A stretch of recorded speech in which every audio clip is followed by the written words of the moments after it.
Dobar dan, moje ime je Marina Martinić-Kavur, dolazim iz firme Genos i danas ću vam pričati, predstavit ću vam se svojom prezentacijom koja se zove Savršen omjer karijere u znanosti i obiteljskog života ili zapravo zašto sam se nakon doktorata vani vratila u lijepu našu. Pa evo za početak ta riječ savršeni omjer. Da li uopće postoji nešto savršeno? A pogotovo kada pričamo o karijeri i obiteljskom životu i još pogotovo u Hrvatskoj. Pa htjela sam započeti ovako nekakvom ilustracijom koja prikazuje recimo ta tri kotačića. Privatni život, karijera i zdravlje. Dakle, sve to utječe jedno na drugo i mi sami znamo kada pretjeramo u jednom od tih aspekata, kada recimo previše vremena posvetimo na poslu, kada previše vremena provodimo na karijeri, nekako pati privatni život ili pati zdravlje, ako još uz to u privatnom životu imamo jako puno obaveza i sve to utječe jedno na drugo. Što je tu možda na neki način specifično u znanosti? Znanost sama po sebi, po svojoj prirodi, nije ono što bi nazvali 9 to 5 job. Vrši pojačani pritisak samo po sebi na privatni život i ili na zdravlje, jer jednostavno zahtijeva od vas da ne možete vi sada doći u 9 sati, započeti završiti dan u 5 sati i vratiti se doma i evo ne moram razmišljati uopće o tome poslu do sutra. To je jednostavno posao koji od vas traži da stalno se obrazujete, da stalno rastete vi sa tim poslom, da stalno učite nešto novo, da stalno pojačano, znači učite, čitate radove, čitate nova otkrića, ostajete u toku i jednostavno ponekad čak ni vi ne možete birati, znači to je vrlo često nekakvo fleksibilno radno vrijeme, ali ja znam reći nije to da vi birate kada radite, nego posao bira za vas, znači zahtijeva od vas možda i nekakva drugačija radna vremena, možda ponekad i vikende, ponekad i noći i to sve se zna odraziti i na privatni život, ali isto tako i na zdravlje. E sad, savršeni omjer, to je ovako jako zvučno, ali je zapravo vrlo relativan pojam i naravno ovisi o individualnim preferencijama i o nekakvoj vašoj životnoj situaciji, no u ovoj prezentaciji zapravo sam vam htjela predstaviti stvari o kojima možda ja sama nisam razmišljala na početku svoje karijere i koje mladi ljudi često puta ne uzimaju u obzir, a onda zbog kojih sam se zapravo odlučila ipak vratiti u Hrvatsku nakon završenog doktorata u Austriji. Pa evo započnimo za početak s time što je uopće potrebno za uspješnu karijeru u znanosti.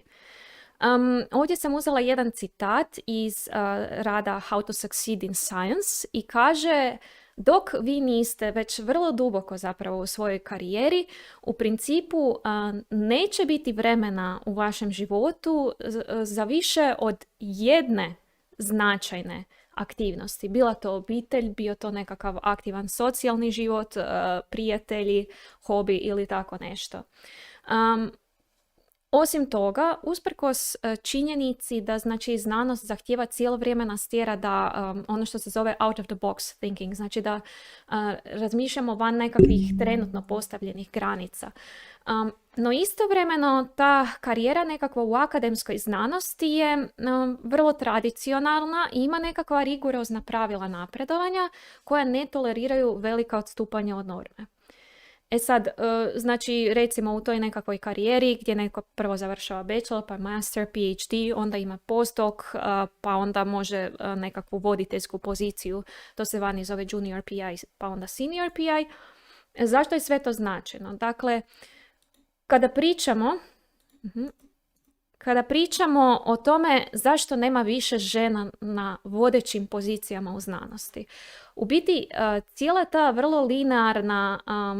vrlo linearni put karijere koji se očekuje je jedna od stvari koja postavlja prepreku često puta ženama i iako postotak žena koje završavaju visoku izobrazbu u SAD-u iz područja biomedicine, ovdje sam našla podatak oko 50%, u Hrvatskoj čak bih se usudila reći da je i više od toga, da možda čak i do 70%. Postotak žena na pozicijama koje su visoke pozicije, pozicije dekanica, voditeljica i profesorica je nekih 16, 15 ili 21%. E pa upravo zato što je jedan od izazova sa kojima se žene susreću da na vrhuncu te svoje neke biološke dobi za rađanje djece. Znači, u trenutku kada žene kreću razmišljati o obitelji, one istovremeno završavaju taj svoj trening u znanosti i od njih se sada očekuje najviše zalaganja, najviše znači ulaganja u znanost i istovremeno da nekako uz to imaju i obitelj. I to je možda, za neke je to prvi postdoc, za neke je to možda drugi postdoc, za neke je to možda kada postanu već nekakve voditeljice. Međutim, u svakom slučaju to je značajni izazov za bilo koju ženu koja se odluči imati obitelj. Između ostalog i zbog toga što stvarni životni put rijetko je jednostavan i pravocrtan. Znači, vrlo rijetko to izgleda ovako. Tu postoje možda neke razine na kojima ljudi mogu preskakati, pa recimo u UK-u je moguće završiti bachelor sa nekakvom temom, izradom rada, onda se može nastaviti na PhD, ponekad je postdoc izuzetno uspješan, pa možete postati voditelj prije drugoga postdoca, ali opet i uz te uvjete opet završavate negdje unutar te svoje, znači, biološke dobi za rađanje. I sad, evo, ja sam htjela dati primjer na svom životopisu. Moj životni put nikako nije bio pravocrtan, bilo je tu i vrludanja i svega, pa neću se previše zadržavati na ovome slajdu, ali evo samo ukratko. Znači, završila sam PMF biologiju u Hrvatskoj i one prve 3 godine što je sada Bachelor Studies i druge 2 što je Master Studies. I tu je zapravo za mene pred kraj tog mastera slijedio jedan jako uspravan, jedan jako brzi period uspjeha gdje sam dobila i stipendiju za neke od najboljih studenata, dobila sam i dekanovu nagradu i osvojila sam 2. mjesto za prezentaciju popularizacije znanosti, 3-minutnu prezentaciju u Hrvatskoj. I nakon toga završavam fakultet, dolazi 2011. godina. Nema nikakvih radnih pozicija, nema otvorenih pozicija. Imala sam garanciju, znači sa tom stipendijom, sigurno ste zaposleni. Ta garancija je propala. Nakon 3 mjeseca na burzi su rekli, evo, ne morate nam vraćati novce, vi ste slobodni, idite, radite što želite. I dakle, nakon tog nekog vrlo poletnog razdoblja sada dolazite u situaciju gdje vam svi kažu, gle, nema posla za tebe, nema posla. Nema posla nigdje. I onda dolazi jedan period ovako nekakve i depresije i sve to, pa sada si mislite, pa dobro, toliko sam se trudio, toliko sam radio na tom fakultetu i sada ne mogu nigdje naći posao i nekih 8 mjeseci stvarno trudila sam se, po 10 molbi slala i nigdje nije bilo posla. Tako da sam za to vrijeme sam zapravo volonterski radila na institutu Ruđer Bošković, čisto da ostanem u tom kontaktu sa znanosti, da nešto radim, da pokušavam nešto postići u tom periodu, ali je to onda ovako jedan, znači, period od 8 mjeseci značajnog pada. Znači, zapravo se vi u svojoj karijeri, ja se nisam razvijala. Već pred kraj tog perioda počela sam razmišljati o tome da odem na doktorat vani. I krenula sam već gledati prijave, krenula sam se zapravo već prijavljivati. U tom trenutku dolazi prvi posao u Hrvatskoj gdje sam dobila posao na Medicinskom fakultetu u Zagrebu. Međutim, ja sam već hrpu tih prijava napisala. Već sam hrpu tih prijava je bilo spremno za slanje i onda sam mislila, pa dobro, sad iako sam ja dobila taj posao na Medicinskom fakultetu, sad kad sam toliko truda i rada uložila u pisanje svih tih prijava, idemo barem nešto poslati. I nekih godinu dana sam radila na Medicinskom fakultetu. Već mi je prije nego što sam završila to zaposlenje, došla mi je pozivnica jednu zimu za Vienna Biocenter PhD program, koji je zaista elitni program u Austriji. Znači, cijeli program je na engleskom jeziku. Imaju voditelje grupa koji su došli iz SAD-a, imaju iz cijeloga svijeta studente i recimo da na jedno slobodno mjesto je otprilike 500 kandidata. I sada kad su me već pozvali, kad sam već uspjela probiti tu granicu da od 500 kandidata jednoga pozovu i mene su pozvali, otišla sam na taj razgovor i primljena sam u taj VBC PhD program i odlučila sam, iako je u tom trenu to isto bila teška odluka u životu, odlučila sam otići ipak. I započeti PhD program u Beču. Međutim, ponovno nakon nekih 8-9 mjeseci dolazi još jedna komplikacija. Znači, evo, to je već jedna od stvari o kojima ja nisam razmišljala kada sam započinjala svoju karijeru. Mislila sam nekako samo i jedino o tom projektu, o toj karijeri, o tom poslu. Bilo mi je jedino bitno da me taj projekt uzbuđuje. I to je zaista bio super projekt. Ja i dan danas volim taj projekt i žao mi je što sam ga napustila nakon 8 mjeseci. Međutim, jednostavno taj omjer, znači, privatnog života i projekta bio je nemoguć, bio je neodrživ i ja to sigurno nisam mogla držati 5 godina. Tu je bio jedan period gdje sam ja od 24 sata radila 23 sata. Išla sam na brzinu napraviti jedan power nap i nastavila raditi. Znači, I to nije dugo tako išlo, došla sam do jedne točke pucanja, zdravlje je tu pretrpilo teško i privatni život i nakon 8 mjeseci zapravo mijenjam svoj PhD projekt i dolazim na drugi projekt koji pruža puno bolji omjer, znači, i privatnog života i posla. Isto tako je bio vrlo zanimljiv. Ali mi istovremeno i omogućava, dakle, ja sam cijelo vrijeme svog studija u Austriji, držala sam kontakt sa Hrvatskom, tu mi je bila i obitelj i moj današnji muž i putovala sam pa gotovo, ne baš svaki vikend, ali svaki drugi vikend. Ja sam cijeli taj period putovala i znači radila bi preko tjedna, onda bi na večer ušla u bus, vratila se u ponedjeljak ujutro i radila cijelo vrijeme, ali imala sam vikende za sebe i to je bilo nešto što je meni značilo više od bilo čega i nekako me to mi je omogućilo da se ja održim kroz taj žestoki tempo koji je stvarno bio žestok i isto se jako puno radilo, bilo je jako naporno. Dapače, čak sam u sklopu tog projekta surađivala sam jako i sa Oxfordom i sa St. Jude's Hospital u Memphisu u Tennesseeu i putovala sam dosta često u Heidelberg u Njemačkoj gdje sam odradila drugi dio svog doktorata, tako da zaista je to bio intenzivan jedan period, međutim tu je bila već neka puno bolja ta ravnoteža privatnog života i poslovnog života i to mi je nekako pomoglo da ja izdržim taj teški period. Već prije nego što sam završila doktorat, prije nego što sam predala svoju doktorsku dizertaciju, krećem tražiti poslove i pozvana sam na razgovor u Genos i ponuđena mi je pozicija. I to je zapravo jedna od lekcija koju sam već naučila kada sam završila fakultet, jer naime ja sam diplomirala i onda sam tek krenula tražiti posao i rekla sam, ovoga puta ne može. Neću biti nezaposlena, to je grozno depresivno, ne želim to više nikada proći. Idem 6 mjeseci prije nego što ću završiti doktorat, idem tražiti novo zaposlenje, jer ja jednostavno nisam osoba koja će sjediti i gledati u zid, moram imati nešto nešto da me tjera dalje, ne? I znači dobivam to zaposlenje u Genosu, zaista izvrsna pozicija, odmah mi se svidjela, iako sam imala u tom trenu i druge ponude za posao, biram ovu poziciju u Genosu jer je bila točno ono što sam željela nastaviti nakon doktorata. Zatim branim doktorsku dizertaciju i postala sam i voditeljica korporativnih komunikacija u Genosu 2019. I tako u toj 2019. dolazi trudnoća, rodiljni dopust, roditeljski dopust i sada evo još uvijek radim na pola radnog vremena uz roditeljski dopust i to je sad opet jedan sporiji onako period. Međutim, uz to uspjela sam održati znači nekakvu komunikaciju sa znanošću, tako da sam i jednu publikaciju uspjela zajedno sa kolegicom koja je puno pomogla i vodila cijelo to pisanje objaviti.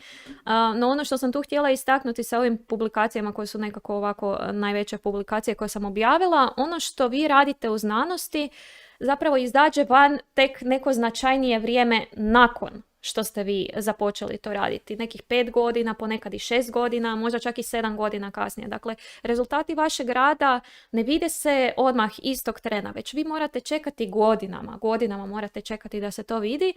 I vrlo često vi morate preći u neki novi trak karijere prije nego što su se krenuli ispoljavati rezultati onoga što ste vi ranije napravili. I to je možda ovako još jedan dodatni izazov. I zašto sam se ja u tom periodu odlučila vratiti u Hrvatsku? Htjela sam vam zapravo predstaviti kroz uspješne žene koje sam upoznala na tom putu. Pa eto, jedna od uspješnih žena koju sam upoznala u znanosti je Madeleine Lancaster. Njezino predavanje je bilo prvo predavanje koje sam vidjela kada sam došla u Beč. Ona je prva žena, prva osoba na svijetu koja je uspjela uzgojiti minijaturni mozak u epruveti. Znači, to je nešto što je izuzetno značajno za znanost. Dakle, gdje vi možete na nekom modelu minijaturnom provjeravati sada testirati za različite lijekove, testirati dakle, što sve utječe na bolesti, možete imati neka nova otkrića, možda pomoć za Alzheimerovu bolest, tumore na mozgu i slično, što do sada nije bilo moguće, jer ne možete baš tako znači raditi eksperimente na ljudima, to niti je etički, niti itko to želi. Tako da je ovo bio izuzetno značajan korak u znanosti i već kada sam ja vidjela nju prvi puta na tom predavanju u Beču, znala sam da sam došla na mjesto koje radi vrhunske stvari. Ono što je jako zanimljivo, ona je majka 2 djece i jedna od stvari koju ona je rekla je vrijeme je precious, znači vrijeme je neprocjenjivo. Imate vrlo limitirano vrijeme i zašto ne bi uživali u tom vremenu? Znači, Madeleine bira samo 2 perioda unutar godine kada ona putuje i otkazuje nekakve suradnje koje ne čine dobro njezinom laboratoriju. Vrlo je stroga sa svojim vremenom. Zatim druga žena sa kojom sam izuzetno uspješna, danas je direktorica Max Plancka u Martinsridu.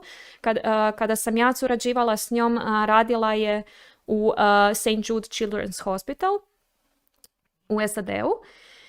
I ona je rekla, I have the feeling that I have been on treasure hunt for more than 20 years. Znači imam osjećaj da sam bila u lovu na blago preko 20 godina i da sada napokon mogu vidjeti izdaleka tu škrinju sa blagom. Ona je jedna fenomenalna žena. Od nje sam naučila da jednostavno moraš raditi na onome što te ispunjava, na onome što te motivira. I zaista ona živi za tu znanost i živi ali svejedno ima nekakav omjer recimo privatnog života. Ona trči svaki dan sa svojim mužem, uživa u tom nekakvom slobodnom vremenu. Dakle, opet tu ne može biti samo znanost. Ona isto ima znači, svog muža, isto ima neko slobodno vrijeme i mora isto imati nekakav omjer tog privatnog života da bi i dalje bila motivirana za znanost. Treća žena koju sam upoznala je Melina Schuh i ona dolazi iz istog laboratorija u kojem sam ja odrađivala veliki dio svog doktorata, iz Ellenberg laboratorija u Heidelbergu. I ona je jedna fenomenalna žena, majka 3 djece, a postala je voditeljica laboratorija nakon završenog doktorata. To je nešto užasno rijetko, to gotovo se nikada ne događa. Međutim, ona je imala izuzetno uspješan svoj doktorski rad i odlučila je riskirati i odlučila se odmah prijaviti za poziciju voditeljice laboratorija i uspjela je u tome. Dobila je poziciju u UK-u. Sada je isto tako direktorica Max Plancka, ali u Göttingenu u Njemačkoj. I mislim da je upravo jedan od razloga zašto je ona toliko uspješna i sa 3 djece, baš zato što se odlučila toliko rano preći na tu PI poziciju, znači na poziciju voditeljice, jer omogućila je da možda i malo više i radi od doma i da uspijeva držati korak sa svime time, znači da ne mora trudna raditi u laboratoriju, da ne mora ovisiti o tim eksperimentima, već je ta već nekakva pozicija voditeljice puno fleksibilnija, barem što se tiče prostora, dakle da ona može raditi i od doma i sa djecom i tako.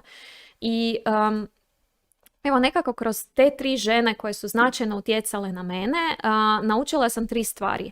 Od Madeleine Lancaster vrijeme je limitirano, za ravnotežu privatnog i poslovnog života smanji broj nepotrebnih aktivnosti i uživaj u trenucima koje imaš. Od Brenda Schumann da se bavim onime što me pokreće u znanosti. Dakle, da je važno i da se bavim projektom koji me zaista inspirira. Te od Meline Schuh da je potpora bitna. Dakle, ona je rekla da je jedini razlog zašto je ona uspjela imati 3 djece i uspješnu karijeru, zato što je imala potporu, pa isto tako institut koji je financirao dječje jaslice, dječje vrtiće i ostalo. Dakle, potpora je bitna da bi ostala fokusirana na posao. I to su te neke 3 lekcije koje sam naučila od izuzetno uspješnih žena s kojima sam radila i koje su zapravo utjecale na faktore u izboru karijere koja omogućuje kvalitetan omjer privatnog i poslovnog života. Znači, prvo je pitanje koje sam si postavljala, znači životni suputnici, partner, djeca, roditelji, ljubimci i tako dalje. Znači, za mene su praktički cijela obitelj ovdje u Hrvatskoj. Ja dolazim iz velike obitelji, imam 2 mlađa brata i 1 mlađu sestru. Sestra je u vrijeme kada sam ja završavala doktorat rodila, htjela sam i vidjeti svoju nečakinju, htjela sam jednostavno sam obiteljski tip, htjela sam biti tu blizu svoje obitelji, a moj muž isto tako je obiteljski tip i odlučili smo zbog toga između ostaloga ostati. Ambicije, što me čini sretnom? Mogu li ja u Hrvatskoj pronaći posao koji me čini sretnom? Talenti, u čemu sam bolja i brža od drugih, potpora, država, udruge, institucije i tako dalje, životni standard, omjer plaće i životnih troškova. Dakle, ljudi vrlo često misle kao ja ću u Americi biti puno bolje plaćen. Međutim, nije bitna plaća. Bitan je taj neki životni standard u Americi. Istovremeno ne ulaže se toliko u zdravstvenu skrb.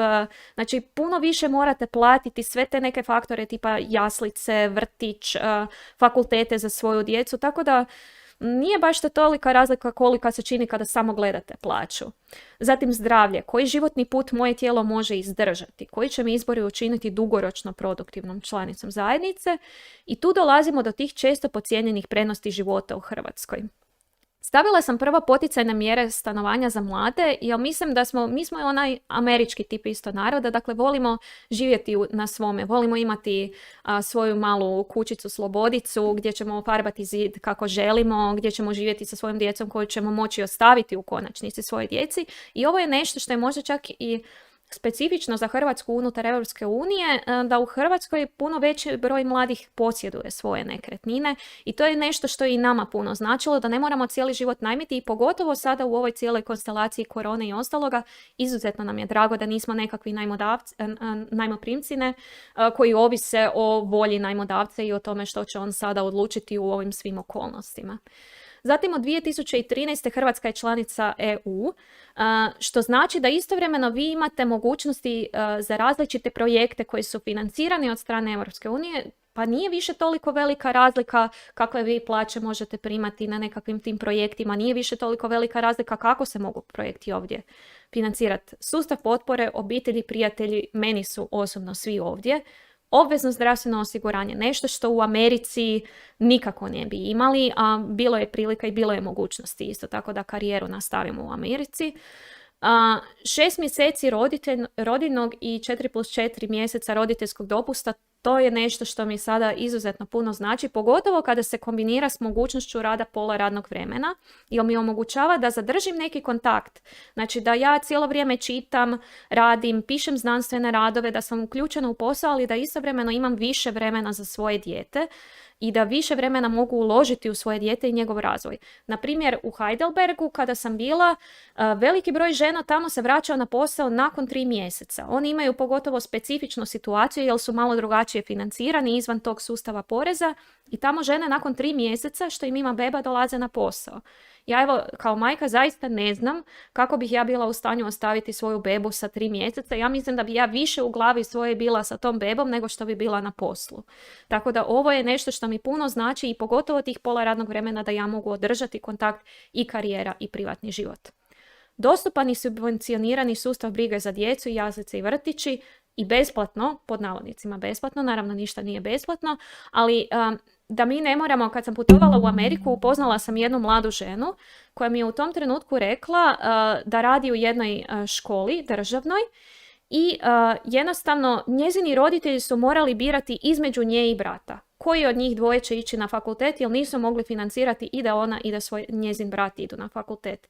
I to je nešto što užasno me to pogodilo i nešto o čemu sam kasnije dosta razmišljala i u Hrvatskoj imamo takvu tu nekakvu privilegiju, nekakvu mogućnost da se svi relativno kvalitetno zaista obrazujemo. Sada naravno možda sveučilište u Zagrebu nije toliko visoko rangirano kao Harvard ili tako nešto, ali u Americi većina nas ne bi uopće nikada imala priliku otići na Harvard, a ovdje imamo mogućnost probiti se, raditi nešto, otići na to sveučilište i napredovati.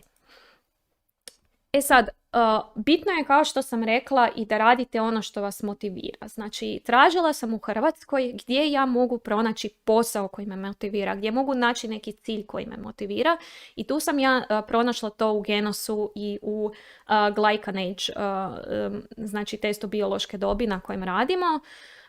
Prvo zato što je spoj akademske i primijenjene znanosti. Znači, nije samo sada da ja tražim odgovor na nekakvo pitanje o kojem će možda razmišljati 10 osoba na svijetu, nego ovdje tražimo odgovor na nešto što će možda jednoga dana pomoći nekim ljudima da kvalitetnije žive, da dulje žive, da budu zdraviji, da imaju bolji isto taj odnos nekakvog privatnog i poslovnog života, te istovremeno su tu bili i novi izazovi za mene osobno da se razvijam još i u novim vještinama kao što su marketing i komunikacija.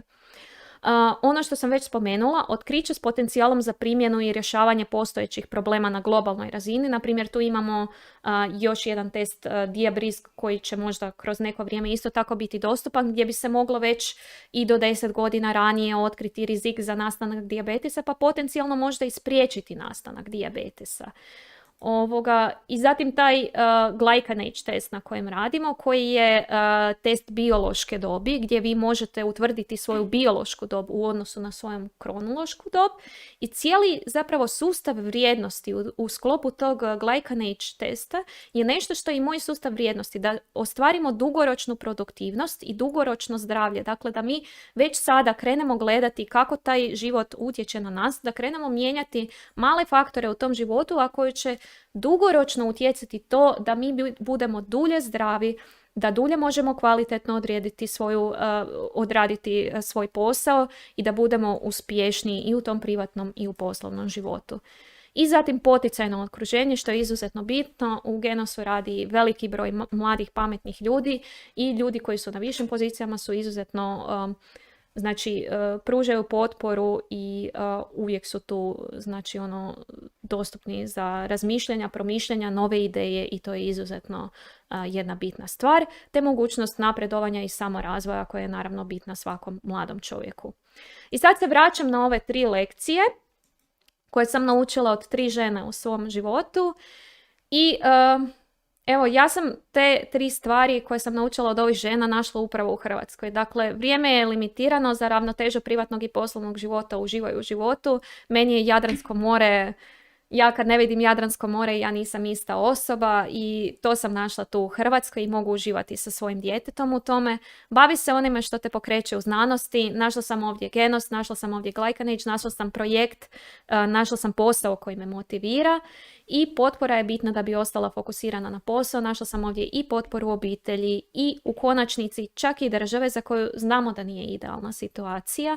Međutim, kao što sam istaknula do sada, ima tu jako puno faktora koje ovdje imamo, a možda nismo svjesni da ih imamo dok malo ne izađemo van, dok ne upoznamo druge ljude, dok ne vidimo kako je zaista teško i drugdje u svijetu. Ja vrlo često znam reći da svaka država ima svoj problem. Znači, glavno je pitanje koje si morate postaviti zapravo sa kojim problemom sam ja spreman živjeti. Nijedna država neće pružiti nikakvo rješenje, vaše je samo pitanje s kojim ste vi problemom spremni živjeti i biti sretni.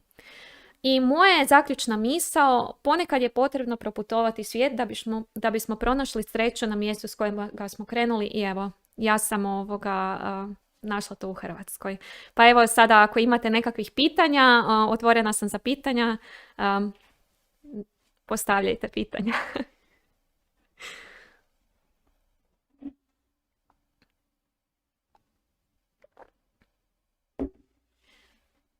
Ako nemam nikakvih pitanja, pričekat ću još možda 30 sekundi.